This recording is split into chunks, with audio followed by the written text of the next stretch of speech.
Hello বন্ধুগণ, আজকে আপনাদেরকে দুপুরের লাঞ্চ রেসিপি করে দেখাবো। চলুন রেসিপিটা শুরু করি।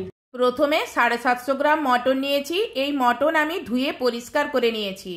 এবার এতে যে মশলা ব্যবহার করব, যেরকম পেঁয়াজ, কাঁচা লঙ্কা, টমেটো, আদা আর কয়েক কোয়া রসুন, সেগুলো আমি ছাড়িয়ে নিয়ে জলে ভিজিয়ে রেখেছি। এখানে আরেকটি মশলা ব্যবহার করব, সেটা আপনারা এর আগে দেখেছেন কিনা, এটা হলো চুই ঝাল বলে। এটা বাংলাদেশে মশলা হিসাবে ব্যবহার করে। এটা ঠিক গোলমরিচের মতন সেন্ট এবং গোলমরিচের মতন খেতে। আর মাংসে যে আলুগুলো দেব সেগুলোও আমি ছুলে ডুমো ডুমো করে কেটে নিয়েছি। এবার আমি চুই ঝালটা দেখুন ছোট ছোট করে টুকরো করে নিয়েছি। এটা আমি কষানোর সময় ব্যবহার করব, তাহলে কষাতে এটা সুবিধা হবে, সেই জন্য ছোট ছোট করে টুকরো করে নিয়েছি। এবার প্রথমে একটা পেঁয়াজকে আমি ছোট ছোট করে মিহি করে কুচি করে নিচ্ছি। এটা আমি মাংস ম্যারিনেট করতে ব্যবহার করব। এবার কুচানো পেঁয়াজটা মাংসের মধ্যে দিয়ে দিলাম, আর সাথে পরিমাণ মতন লবণ দেব।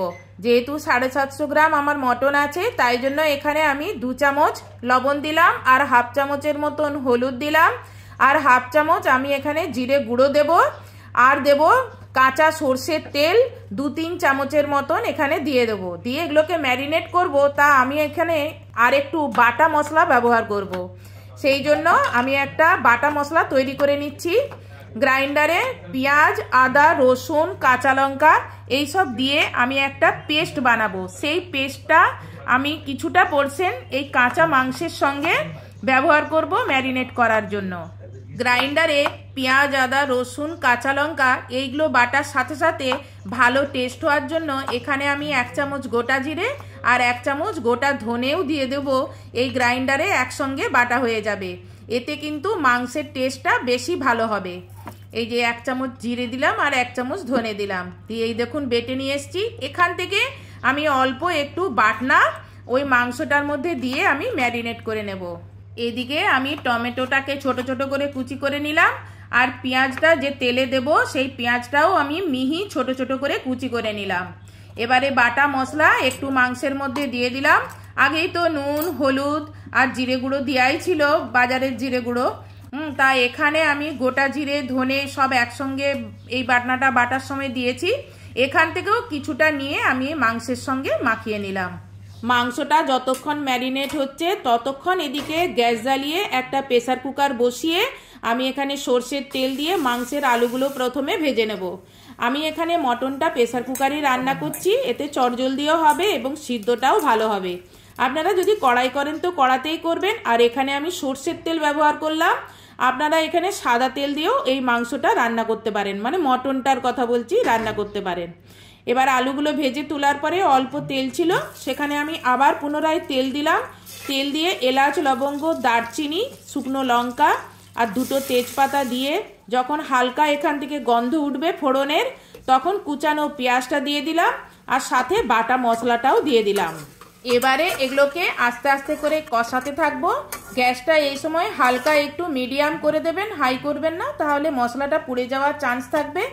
আর এই সময় আমি কুচানো টমেটোটাও দিয়ে দিলাম, এটাও একটু নেড়ে চেড়ে এবারে এই মশলার মতন অল্প একটু হলুদ আর অল্প একটু লবণ দিয়ে দিলাম। আর এই লবণ দেওয়ার কারণে টমেটোগুলো খুব তাড়াতাড়ি গলে যাবে।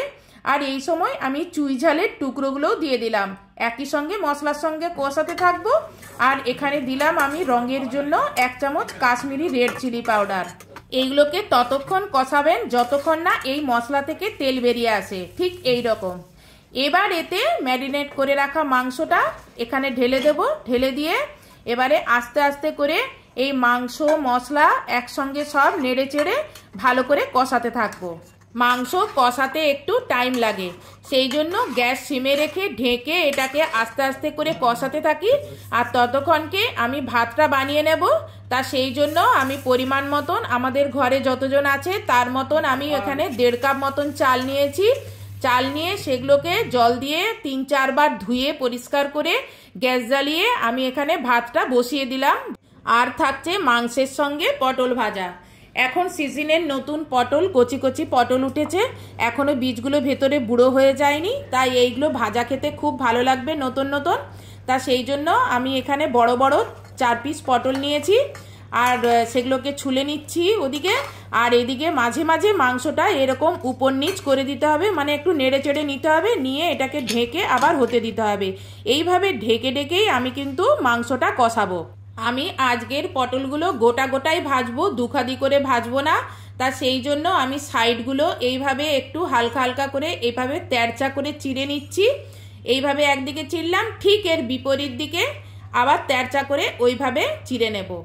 এইভাবে আমি 4টে পটলকেই চিড়ে নেব, দিয়ে এগুলো গোটা গোটায় নুন হলুদ মাখিয়ে আর এগুলোকে ভেজে নেব। এগুলো অল্প তেলে কিন্তু ভাজা হবে, বেশি তেল লাগে না। পটলকে দুভাগ করে নুন হলুদ মাখিয়ে, সবসময় তো পটল ভাজা খেয়েছেন, একবার এইভাবে পটল ভাজা খেয়ে দেখবেন, এর টেস্টই আলাদা। এই দিকের একটা উনুন খালি যাচ্ছে, তাই এইদিকে আমি পটল ভাজাটা বসিয়ে দিলাম। আর এইদিকে ভাতটা দেখি ভাতটা সিদ্ধ হয়ে গেল কিনা। বেশি সিদ্ধ হলে একদম খেতে ভালো লাগে না। দেখুন আমি অল্প একটু তেল দিলাম, তেলটা গরম হলে কড়ার চারপাশে একটু বুলিয়ে নেব। বুলিয়ে নিয়ে আর নুন হলুদ মাখানো পটলগুলো এখানে ছেড়ে দেব। এটাকে একটু হালকা উল্টে পাল্টে গ্যাস সিমে রেখে ঢেকে এগুলোকে ভেজে নেব। আর ওইদিকে দেখব মাংসটা কষানো হয়ে গেল কিনা। দেখুন মাংস থেকে কত তেল বেরিয়ে এসেছে। আমার মাংস এখানে কষাতে কষাতেই কিন্তু সিদ্ধ হয়ে গেছে। এবার ভাজা আলুগুলো দিয়ে দেব আর পরিমাণ মতন জল দিয়ে দেব। প্রেসার কুকারের জলটা কিন্তু কমে যায় না কড়ার মতন, সেই জন্য দেখে শুনেই জলটা দেবেন, যতটা প্রয়োজন ততটাই জল দেবেন।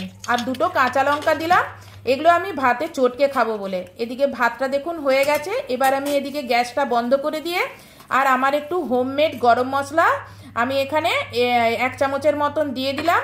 দিয়ে আর এখানে প্রেসার কুকারটা লাগিয়ে আমি 2টো সিটি মারবো, কারণ আমার এখানে মাংসটা মোটামুটি সিদ্ধ হয়েই গেছে। 2টো সিটি মারলেই হবে, না হলে মাংস বেশি সিদ্ধ হয়ে যাবে। আমার হাজবেন্ড আবার বেশি সিদ্ধ হয়ে যাওয়া মাংস একদম পছন্দ করে না। এদিকে পটলটা একটু উল্টে পাল্টে দিলাম আর ওদিকে ফ্যানটা আমি ঝরিয়ে নিলাম। দেখুন এদিকে আমার পটলটা কত সুন্দর ভাজা হয়ে গেছে আর দেখতে কত সুন্দর লাগছে। দেখুন যখন বাড়িতে গেস্ট আসবে এই পটল ভাজাটা তৈরি করে তাদেরকে পরিবেশন করবেন, দেখবেন তাদের ভালো লাগবে। ভাতের ফ্যানটা ঝরে গেছে, আমি হাঁড়িটা সোজা করে হাঁড়ির ঢাকনায় যে ভাতগুলো লেগে আছে সেগুলো হাঁড়ির ভেতরে ঢুকিয়ে দিয়ে ঢাকনাটা লাগিয়ে দেব। আর রান্নাঘরটা ততক্ষণকে গুছাতে থাকি যতক্ষণ না 2টো সিটি পড়ছে প্রেসার কুকারে। এই দেখুন একটা সিটি পড়ে গেল, তারপরে দেখুন আবার একটা সিটি পড়ে গেল। একদিকে রান্না করা আর একদিকে শ্যুট করা, এসব করতে গিয়ে আমার অনেক বেলা হয়ে গেছে, 4টা বেজে গেছে। তাই জন্য 20 মিনিট পরেই আমি ঢাকাটা খুলে দিয়েছি। দেখুন এখনও ভেতরে ফুটছে। এবার আমি পরিবেশন করে আপনাদেরকে দেখাবো।